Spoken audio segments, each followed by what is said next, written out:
Hello BA semester 4। और आज हम लोग forms and styles of folk theatre के पार्ट 2 लेक्चर में हैं।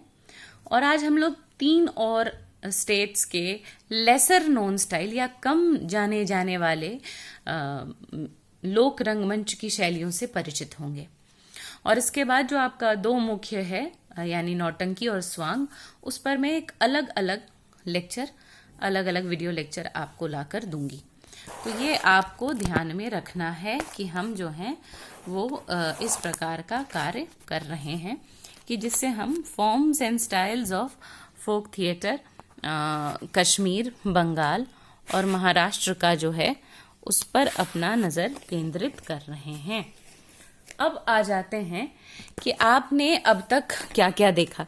हमने आपके साथ बात की थी कुडियट्टम की, आपके साथ बात की यक्षगान की, आपके साथ बात की भवई की, आपके साथ बात की रास लीला की, यानी ऐसे तमाम तरह के जो स्टाइल्स हैं उनके बारे में हमने आपके साथ बात की है।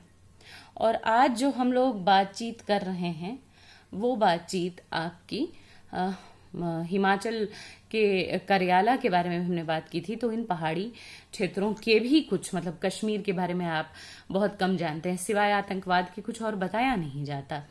तो मुझे लगता है कि मुझे वहाँ का एक रंगमंच शैली बतानी होगी ताकि आप जो एंजाइटीज हैं, लोगों की जो भावनाएं हैं, किस प्रकार वे अपने आप को अभिव्यक्त करते हैं पारंपरिक तौर तरीकों से, उनको समझें और कश्मीर को सिर्फ पाकिस्तान और भारत के बीच में विवाद की तरह न देखें कि दूध मांगोगे खीर देंगे, कश्मीर मांगोगे चीर देंगे वाले हिसाब किताब में। बहुत सारी चीजें वहां जानने के लिए, उसमें से एक पर परिचय मैं आपको आज करवाऊंगी। दूसरा है आपका बंगाल। बंगाल में ये जो थिएटर है, लोक शैली है, उसके बारे में आज हम लोग बात करेंगे। और फिर महाराष्ट्र की एक बड़ी अच्छी तकनीक है जिसके बारे में आपके साथ बात करना बेहद आवश्यक है, तो हम लोग उसके बारे में भी बात करेंगे।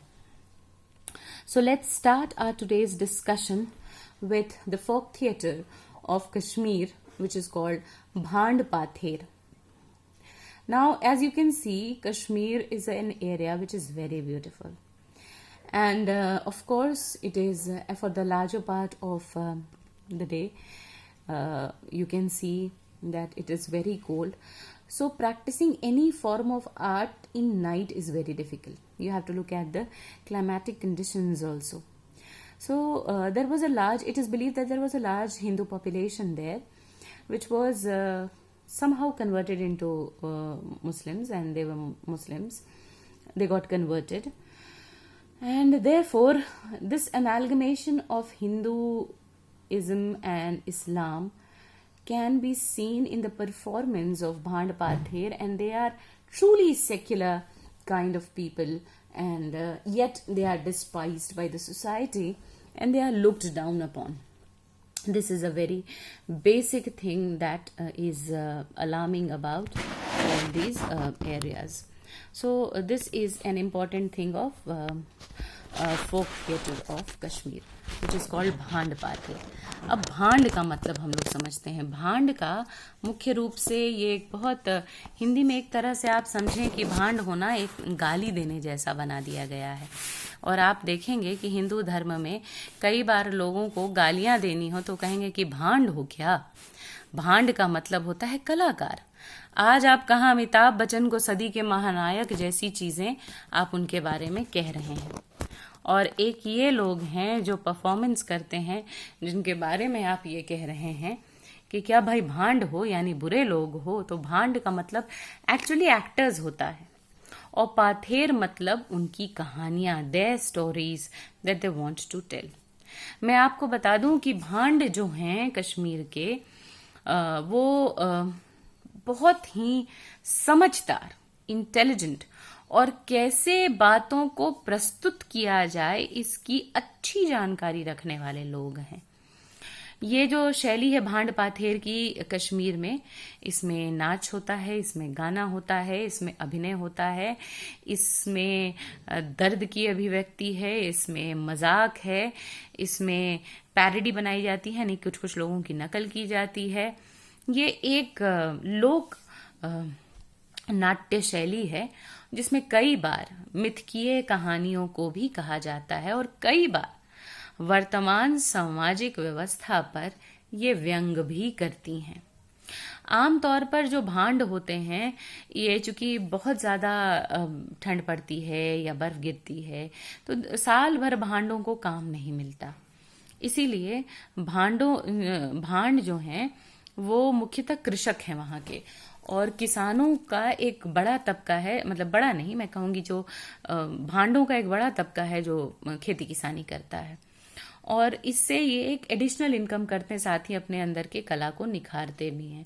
मुश्किल की बात यह है कि आतंकवाद और इन सब के दौर में ये कला बहुत सीमित हो जा रही है, और आज के डेट में हमारे पास नए कलाकार नहीं हैं जो इस तरह की कला को करें। भांडों के गांव होते हैं, गांव से जब ये पहले निकलते हैं, ये सब मुसलमान हैं, मैं बता दूं, ये सारे भांड जो परफॉर्मर्स हैं, जो एक्टिंग करते हैं, ये सभी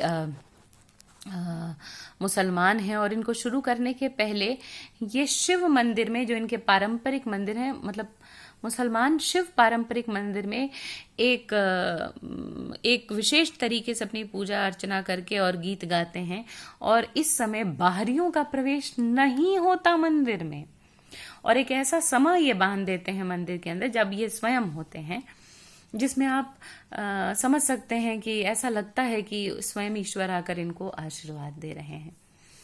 और उसके बाद ये हर जगह परफॉर्मेंस देते हैं, कई बार तो ये मस्जिदों में देते हैं, सूफियों के मज़ारों पर देते हैं, क्योंकि स्वयं भी मुसलमान हैं ये।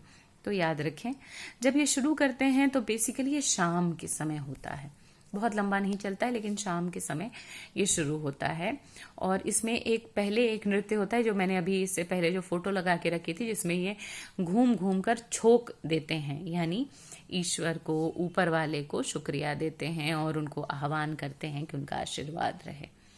फिर धीरे धीरे धीरे धीरे धीरे वो इसमें रमते चले जाते हैं और ऐसी बातों को करते हैं जो आगे तक जाएं, और कई बार गर्मियों के दिनों में सुबह तक चली जाती है परफॉर्मेंसेस, अगर एक अच्छा टॉपिक हो तो। जो भांड परफॉर्मर्स होते हैं या जो भांड होते हैं, वो कई प्रकार के वाद्य यंत्रों को बजाते हैं जो लोकल हैं। मुकम है, स्वर्णई है, ढोल है, नगाड़ा है। ढोल नगाड़ा आप देखेंगे ये आमतौर पर सभी नाट्य शैलियों में, जो मैं आपको बता रही हूँ लोक नाट्य शैलियों में, बजता ही बजता है। इसके अलावा इनका भी जो प्रदर्शन होता है ये खुले जगहों पर होता है, जहां लोग चारों तरफ से बैठकर देख सकें। पहले तो औरतों को ये सब देखने की इजाजत नहीं हुआ करती थी, पर अब इजाजत होती है। अब आप ये देखेंगे, आपके सामने दो तस्वीर है, एक में मुखौटा और एक में मुखौटा पहने हुए कलाकार एक सीन कर रहे हैं नाटक का, एक एकांकी का एक पल है, तो आप देख सकते हैं। इस तरह के नाटकों में इस तरह के मुखौटों का, यानी भांड पाथेर में इस प्रकार के मुखौटों का प्रयोग किया जाता है। जानवरों के मुखौटे, इंसानों के मुखौटे, कई बार जिनका वो मजाक उड़ाने वाले होते हैं। जैसे आप देखेंगे, जैसे इसमें एक अत्याचारी राजा के बारे में बताना हो तो उसके लिए शेर का मुखौटा या चीते का मुखौटा इस्तेमाल किया जाता है। और अगर जिन लोगों पर, जैसे वो गरीब, किसान, श्रमिक, औरत, जिनके ऊपर वो दिखा रहे हैं कि वो अत्याचार कर रहा है, उसके लिए हिरन, बकरी, भेड़ का मुखौटा इस्तेमाल किया जाता है। तो सिंबलिज्म, बात कहने का बेहद अच्छा अंदाज है इनका। ये सीधा कमेंट भी नहीं करते, बातें समझा भी देते हैं और स्पष्ट रूप से समझा देते हैं। तो सरल भी है, बेहद व्यवहारिक मामला है, किसी को ऑफेंड भी नहीं करते, and they know how to perform their thing in a simple, witty and a practical way. But the tragedy of these kind of performances is that they cannot continue for a long time because they cannot sustain themselves economically for a long time from these. So normally besides farming, they are ones who are basket weavers, who build kangris or woolen clothes and blankets and carpets. So these are the things that are woven, or these are the things that are practiced by these are the things that are normally done by भांड्स. तो अगर आप भांडों को देखें तो ये एक चीज़ आपको दिखाई देती है कि वो इस तरह के काम भी करते हैं. अब आ जाते हैं, इन सारे नाटकों में एक मुख्य कलाकार होता है और एक मागुन होता है. मागुन मतलब हिंदी के शब्द महागुनी से है, जो बीच बीच में आकर आपको बताता है कि सही क्या है और सच क्या होना चाहिए. उसी तरह हर एक भांड पाथेर में एक मस्खरा भी होता है, और ये मस्खरा बहुत इंपॉर्टेंट होता है क्योंकि यही आपको हंसाता है, यही आपको लेकर आता है आप में मजाक का पुट, ये आप में हजाल मजाक या ऐसी बातों को बड़ी सरलता से कह देता है जो बातें आमतौर पर आप नहीं कह पाते. इसका एक अपना टशन भी होता है. तो यह टशन जो है, ये शब्द कहाँ से निकला आप देख सकते हैं. कुल मिलाकर भांड पाथेर हिंदू धर्म और इस्लाम का और सूफी जो परंपराओं के मेलजोल का एक सर्वोच्च और बढ़िया उदाहरण है. ये तो थी कश्मीर की बातें. अब हम लोग आ जाते हैं, बात करें, अब हम लोग चलते हैं महाराष्ट्र की ओर, और महाराष्ट्र की शैली है तमाशा. आपने आजकल ये जो DID और इंडियन आइडल और इस तरह की चीज़ों में आपने तमाशा वगैरह परफॉर्मेंसेस देखे होंगे, इसलिए आजकल आप तमाशे से वाकिफ़ हैं. तमाशा में लावड़ी नाम का एक नाच होता है, और आजकल खूब मैंने निर्मला कॉलेज की स्टेज पर भी लड़कियों को लावणी करते हुए देखा है, क्योंकि आजकल पॉपुलराइज कर रहे हैं टेलीविजन चैनल इस तरह की चीज़ों को. तो तमाशा एक तरह से सॉन्ग डांस थिएट्रिकल परफॉर्मेंस है. It's a kind of a thing where you see that a lot of dance, a lot of music, a lot of devotion is attach to it. ये कई सारे लोक कला शैलियों के मिश्रण से बना है. It has evolve from amalgamation of many folk forms as Gondhal, Jagran and kirtan. So you see those dhol, manjiras, ghungroos, they are important elements of it.